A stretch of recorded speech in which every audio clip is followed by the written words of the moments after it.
Start with. I got questions for you, Spec. Sorry, who's going? Is there, Mike Smith was practicing today. Is he available tomorrow? I don't know yet. We'll see how he got through. I haven't talked to him since he got off the ice, but he went through a full practice today, so we'll see where we're at tomorrow morning. He'll come on the trip with us. So. Can you talk about Joel Quenneville resigning? I'll just reiterate what I said the other day is the Blackhawks should have and could have done a lot more to help a young man, and their organization is being held accountable for it. Simple as that. So is it too simplistic to say that in pro sport winning shouldn't be everything? Jim, I'm not even going to go there. You're digging up piles that are I don't know about what happened there. I know a young man got assaulted. I think the focus should be on the predator as much as it is the Chicago Blackhawks. But all the way around, it's not a good situation. A young man paid the price at a very, very vulnerable time in his life. So the Blackhawks are being held accountable. The predator should be held accountable. Okay. We talked to Zach about Connors getting 2 points every game. You were back in the days of Gretzky. I mean, is it a different, tougher, I guess, to say get points now than it was back in Wayne's days, where he got 2 points, 3 points, 4 points every game? Well, the game has changed. The game is tighter and a tighter checking game than it was back then. That being said, 2 points a game back then now is hard to do. It's hard to do. And there's certain individuals that have the ability to do it, and that's what makes them generational players or top players or whatever you want to call it. If it was easy to get 2 points a game, there'd be a lot more people do it, and that's for the elite of the elite. Okay, and is there a possibility that Tyler Benson might draw in tomorrow? It's a possibility. We haven't decided on our full group tomorrow. Thank you. Dave, yesterday you had mentioned how you like to track the stats that really impact the game. What are some of the things that you track that you feel are really give you a better insight as to what's actually impacting the game? Do you want me to tell you all that? And then I really dig into a lot of scoring chance stuff, how they were created, how they were for and against created, who's the culprit in them, whether it's a culprit against or who's generating lots. It tells you a lot more what's happening in the game than just simple shots on goal. So when you look at your team and how you've created chances this year, some of the stats from Sports Logic suggest that your team is a lot better, down low off the cycle. Does that jive with what you've seen? And was that something that, you had talked about in the offseason that you wanted your team to? We're moving in the right direction. I'll just put it that way. My stats are similar to what you're talking about.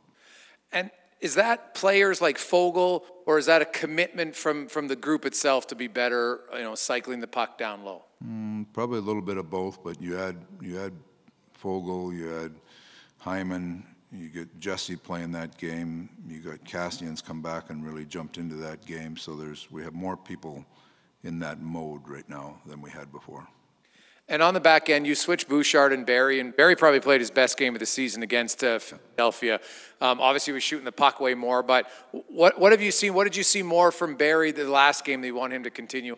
He was solid. He moved the puck well. He was involved in chances. He had a nice goal. He was strong on the power play. He played a very strong all-around game. Cuckoo was real solid with him too. So that's the best our defense has looked. That the rhythm of our defense. The other night was the best it's looked all year, so that's a positive sign.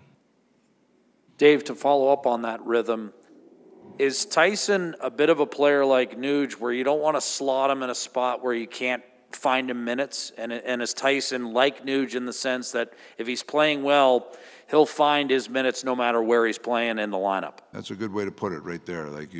When a player's playing well, he's going to play. So there's certain situations where I mentioned it yesterday. You're trying to put people in positions where they can really maximize what their talents are. And Tyson's a good player. He's a very good offensive player. There's some situations that defending that we have people that can do that a little better than him. But there's situations that Tyson plays in that he's better offensively than people. So You know, like I say, I like the rhythm or the balance of it right now, and we have people that we know can move around a little bit. The only pair that's really stayed fairly steady is Keith and Cece, and we want to continue to kind of build them and see if we can get a good pair in the middle there. But so far, you know, I think we're moving in the right direction with our group of D.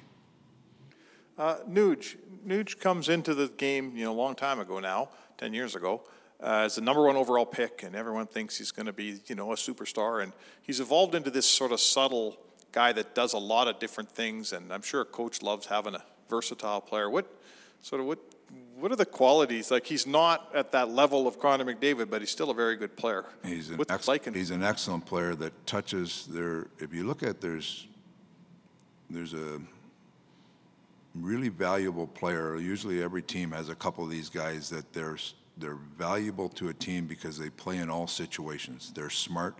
They're good enough players. They have the talent. They have the wherewithal to be a good player in the league. But B, they understand the different roles that they have to switch to. And you go Nuge, he can go center, left wing, point on the power play. He's a penalty killer. He's a power play guy. He touches a lot of parts of the game. He can take face-offs. So it's, as a coach, it gives you the flexibility to tinker with things, but it also gives you the reliability of, you know, that there's a player that will adapt to those situations very well.